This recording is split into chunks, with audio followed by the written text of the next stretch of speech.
7 இருந்தால் மனைவி வகையில் இருக்கும். தாயினுடைய தாய் வழியில் இருக்கும். 7 இருந்தால் மனைவி வழியில் இருக்கும், தாயுடைய தாய் வழியில் இருக்கும். 8 இருந்துன்னா உங்களுடைய தாத்தாவுடைய அம்மா வழியில் இருக்கும்.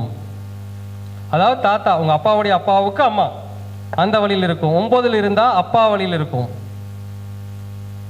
10 இருந்தால் மாமனார் வழியில் இருக்கும். 10 இருந்தால் மாமியார் வழியில் இருக்கும். 9 இருந்தால் அப்பா, 10னா மாமியார் வழி, 11னா மூத்த சகோதர வழி, 12னா அம்மாவுடைய அப்பா வழியோ அல்லது அப்பாவுடைய அம்மா வழியிலையோ இருக்கும். அம்மாவுடைய அப்பா அல்லது அப்பாவுடைய அம்மா வழியிலோ இருக்கும். இதெல்லாம் இருக்கும். அவங்க என்னன்னா அந்த வழியில் யாராச்சும் ஒருத்தர் நினைப்பாங்க, இறக்கும் போது அந்த உடல் சரியாக கவனிக்கப்பட்டிருக்காது அல்லது ஏதேனும் ஒரு விபரீதமான முறையில் இறப்புகள் நிகழ்ந்திருக்கும். நீங்கள் செக் பண்ணி பார்த்தீங்கன்னா தெரியும். இந்த மாந்தி தோஷம் நீங்கள் செக் பண்ணி பார்த்தீங்கன்னா நிறைய பேருக்கு இருக்கும். போன டைம் ஒரு கிளாஸில் சொன்னோம்.